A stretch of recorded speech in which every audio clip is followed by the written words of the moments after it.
नमो नमः श्रीमात्रे नमः। ओम खं ब्रह्म अद्य वयं द्वादश भागस्य वेदांगस्य निरुक्त विषयस्य आलोचनां कुर्मः। तर्हि अयान्तु विषयारम्भं करिष्यामः। निरुक्तस्य व्युत्पत्तिः का निर्निश्चयेन उच्यते अनेन इति निरुक्तम्।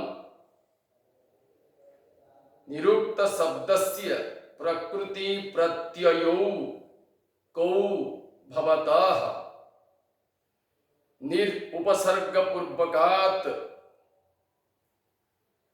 ब्रूय व्यक्तायां वाची इत्यस्माद् धातोः विकल्पे वच कथने इति धातोः क्त प्रत्यये निरुक्त शब्दाः निष्पन्नाः।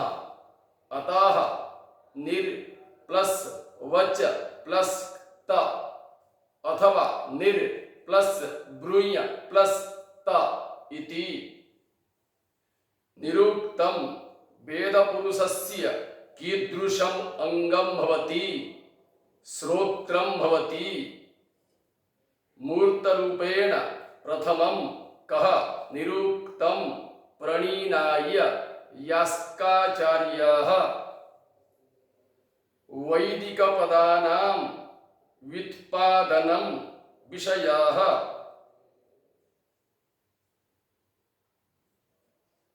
कस्य भवति? निरुक्तस्य। निरुक्तस्य कति भेदाः सन्ति? पंचभेदाः। निरुक्तं कतिविधं भवति? पंचविधं। निरुक्त विषये भर्तृहरिः किम् अकथयत्? वर्णागमो वर्ण विपर्जयश्च द्वौ चापरौ वर्ण विकारनाशौ धातोस्तदर्थातिशयेन योगा स्तदुच्यते पंचविधं निरुक्तम् इति वाक्यपदीये। यास्कस्य पूर्ववर्तिनः कति निरुक्तकाराः आसन्? 12 निरुक्तकाराः आसन्। यास्कस्य पूर्ववर्तिनां निरुक्तकाराणां नामानि कानि भवन्ति? अग्रायणाः, औपमन्यवाः, औदंबरायणाः, और्णनाभाः, कात्यक्याः, कोष्ट्रुकी, गार्ग्याः, गालवाः, तैरिकी, वार्ष्यायणाः, शकपूणी, स्थौलाष्ठी इति। निरुक्तस्य कति रूपाणि सन्ति? 3 रूपाणि। निरुक्तस्य त्रयाणां रूपाणां नामानि कानि?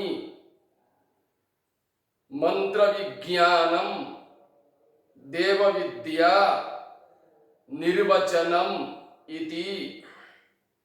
मंत्रविज्ञान देवता विद्याभ्यां कस्य वैशिष्ट्यमधिकं भवति? निरुक्तस्य।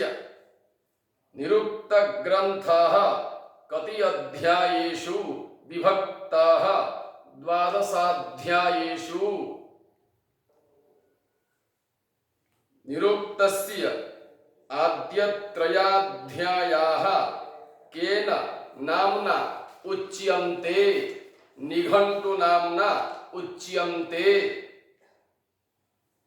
निरुक्तस्य चतुर्थ पंचम षष्ठाध्यायाः केन नाम्ना संबोध्यन्ते? नैगम नाम्ना संबोध्यन्ते। निरुक्तस्य सप्तमाध्यायात् आरभ्य द्वादशाध्यायान् यावत् ये अध्यायाः सन्ति ते च अध्यायाः केन नाम्ना उच्यन्ते दैवत अथवा परिशिष्ट नाम्ना उच्यन्ते निघण्टुः कति अध्यायात्मिका भवति इति निरुक्ते उच्यते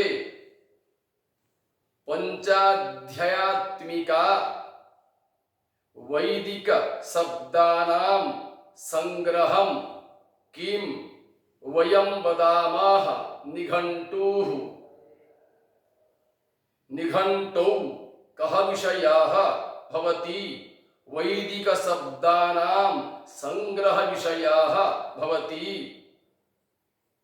निघण्टोः त्रिषु अध्यायेषु कति शब्दाः संगृहीताः सन्ति 1314